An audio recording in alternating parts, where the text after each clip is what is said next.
We've got some big Commanders injury news to cover here on today's show of two starting Commanders players. We'll get to that in just a second. Then also, is it time to bench first-round rookie Emmanuel Forbes? I'm going to be breaking down my take here on today's edition of the Commanders Report. Before we get into today's action, do me a favor, click that thumbs up icon. It's a great way to help out the channel to kick things off on today's show. Now let's go into the injury news to start off today's show, which is that starting free safety Darrick Forrest and special team specialist Jeremy Reaves are both heading to IR. Forrest is going to IR with a shoulder injury. Reaves, last year's Pro Bowl special teamer, is going to IR with a knee injury. Ron Rivera said that the potential replacements for Darrick Forrest at free safety are going to be Quan Martin, the rookie out of Illinois, nickel cornerback, free safety, kind of hybrid type player. Hasn't played a ton so far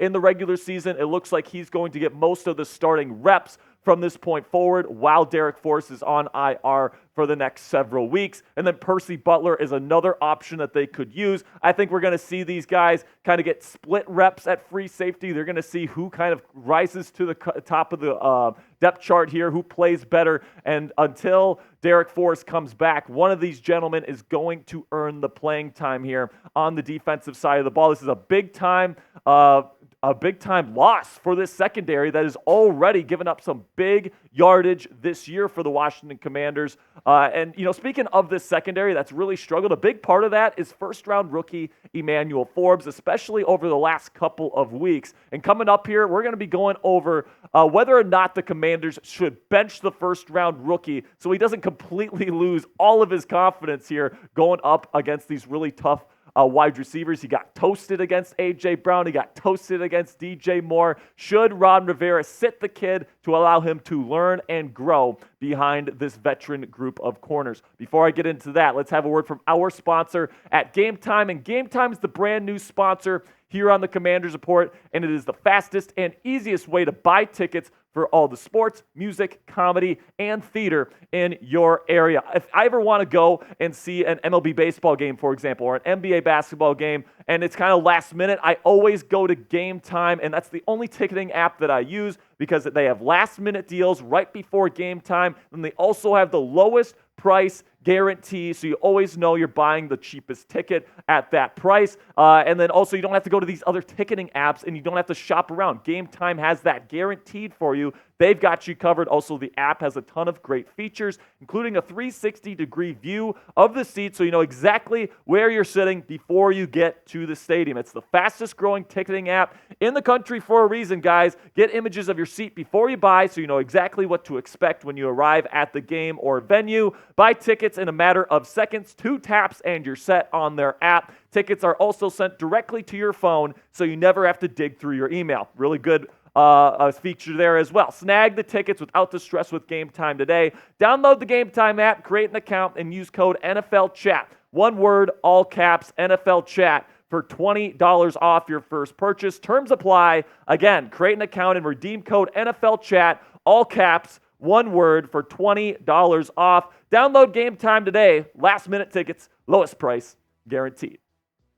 Now let's discuss whether or not Ron Rivera should bench first-round rookie corner Emmanuel Forbes. If you guys didn't realize, last Thursday night, Forbes actually got benched in the fourth quarter towards the end of the game because he just kept siphoning off yards to DJ Moore, getting absolutely toasted off the break there. DJ Moore, of course, in my opinion at least, is a top 10 receiver in the National Football League right now. So that's not necessarily an indictment on Emmanuel here, but let's face it, Emmanuel just has not played well over the last couple of weeks. He had a decent start to his season, but man, he has given up a ton of yards, and he's really been the weakest link in the Commanders secondary to this point. A.J. Brown, DJ Moore over the last couple of weeks, their physicality, their strength has really shown its face against the skinny Emmanuel Forbes. That was the biggest knock on him coming out. Would he be able to handle the physicality of the NFL game? And even in a defense here in Jack Del Rio with lots of off coverage, a defense that really does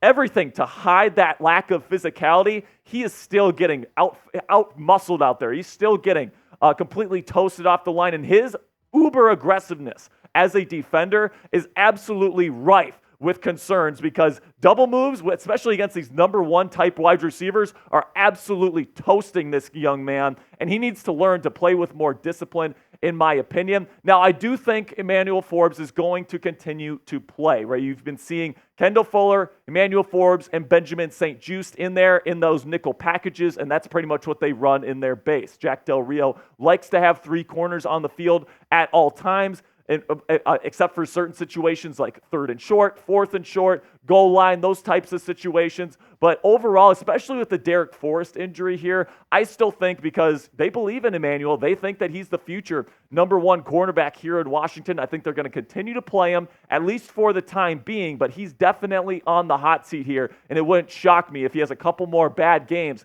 if he is benched here for somebody a little bit more experienced. Now, what say you about Emmanuel Forbes right now? Let me know down there in the comments section. Should Forbes get benched? You be the head coach here. You make the call. Type S if you want to start him next week, or if you want to bench him for next week's game versus the Falcons. Type B down there in the comments section.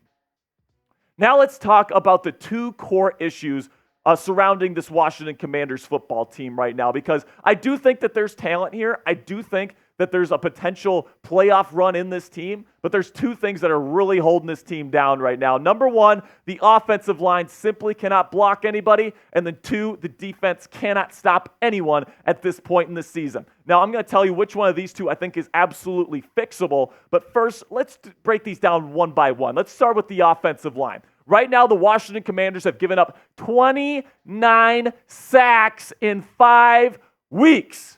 Yes, that is correct. That's almost 6 sacks a week. You gave up multiple sacks against the Arizona Cardinals, who have no pass rush. You gave up a number of sacks against the Chicago Bears, who have no pass rush. Arguably, the Washington Commanders right now have the worst offensive line in the league, and this is exactly what I was telling you guys heading into the season. This offensive line was my biggest concern heading into this year, and then also, it's not just the pass protection, it's also the run blocking. Now, this is also a little bit on the running backs as well, but right now they're just averaging 91 rush yards per game. That's 24th in the National Football League right now, and really they're not creating anything up front and for the run game, and they're not protecting Sam Howell. And listen, Sam Howell's looked really, really good through the first couple of weeks, and if you actually had a competent offensive line in front of him, I think he would be looking even better. But this unit right here, led by Charles Leno Jr. and Andrew Wiley, those two guys are supposed to be the rocks on the outside.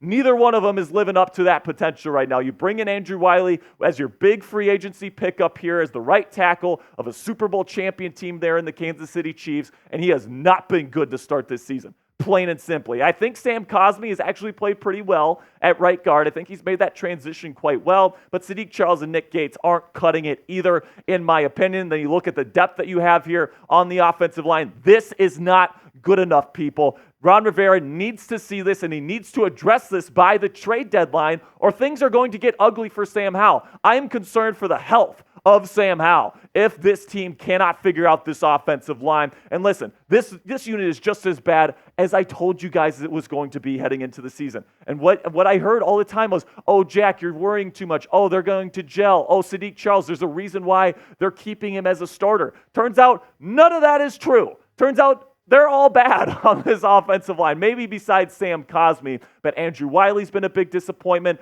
We said all offseason that they should replace Charles Leno Jr. as the starting left guard. They kept him, and he has been bad this year as well. And then Nick Gates and Sadiq Charles. They're just not starting capable offensive linemen in this league, at least in my opinion. And that is completely indicative of the 29 sack number and then the low rushing production as well. Now let's shift to the second core issue with this Commanders team right now, which is the defense. Right now, points per game, 31st, giving up 32 points per game, giving up over 33 points in the last 4, and then also their yards per game, 25th. Turnovers, they're not creating as much as they did last year, tied for 21st. Then you get the third down percentage in red zone. Red zone's doing pretty good. They're holding teams out of the end zone and they're forcing field goals, which is nice, but they're down to 20th. That's below average according to NFL standards right now. It's stopping teams on third down, and that's because it's too predictable. Jack Del Rio likes to sit back in his cover 4 and his cover 3 zones, off coverage,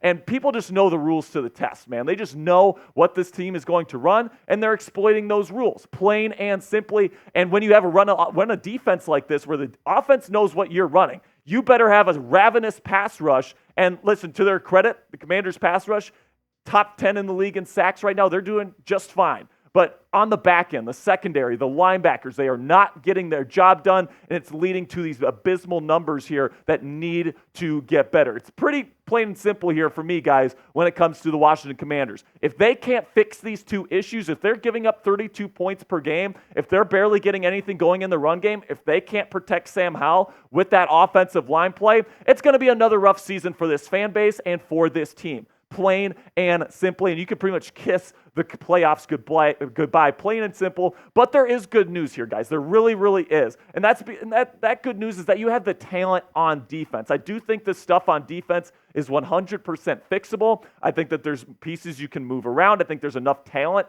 on the defensive line to fix this thing. The offensive line, it's going to be tough. You might have to move some things at the trade deadline, might have to make a signing. For the love of God, please sign Ben Jones if you're able to do so. But goodness gracious, man, like the offensive line is going to be tough to fix because at this point, there's not a whole lot of available starting capable players on the market. But the defense, man, the pieces are there. Kendall Fuller is a really good corner. Cam Curl is a really good strong safety. When Darrick Forrest comes back for that final playoff push, he's a really good free safety as well. So I'm looking at this defense. They played really, really well last year. A lot of the people are still in the room. There's still a lot of really good chemistry in this building. I still think this defense can get something going in the second half of the season. But if they don't, and they continue to siphon off yards and siphon off points, it's going to be a bumpy ride, and the playoffs are not going to be a realistic possibility. Now, before I go here, I want to go over what happened in the NFC East during Sunday, because obviously the Commanders did not play. So I wanted to go over kind of where this division is at right now. And right now the Commanders sit in third place. The Eagles ended up beating the Rams on the road 23-14 to improve to 5-0. They certainly look like one of the best teams in football. Right now I consider them one of the top 3 teams in this league. They look like they're on their way to winning this division. But then you got the Cowboys and Giants. And I'd say both these teams are significantly underperforming what people expected from them this year, especially the Giants, right? But the Cowboys, 3-2, a big loss last night to the San Francisco 49ers, 42-10. I think that shows they're not on the same level as a 49er squad, as an Eagles squad. I think they're probably a playoff team this year. They might make it as a wild card, but they're not going to compete with the Eagles. I think they're vulnerable. I think if the Commanders can get things going here, they could potentially steal that second spot. Now, it's going to be tough. The Cowboys roster is pretty darn talented, but man, Mike McCarthy, he just ain't it. I'm sorry, Cowboys fans. He's not. And then the New York Giants might be the worst team in football right now. No offensive line. They're the only team that has given up more sacks than the Washington Commanders. And if you're giving up more sacks than the Commanders right now, you know your offensive line stinks. The defense is siphoning off yards too. Their only win is against the Arizona Cardinals, for Christ's sakes. They lost to the Dolphins yesterday, 31-16.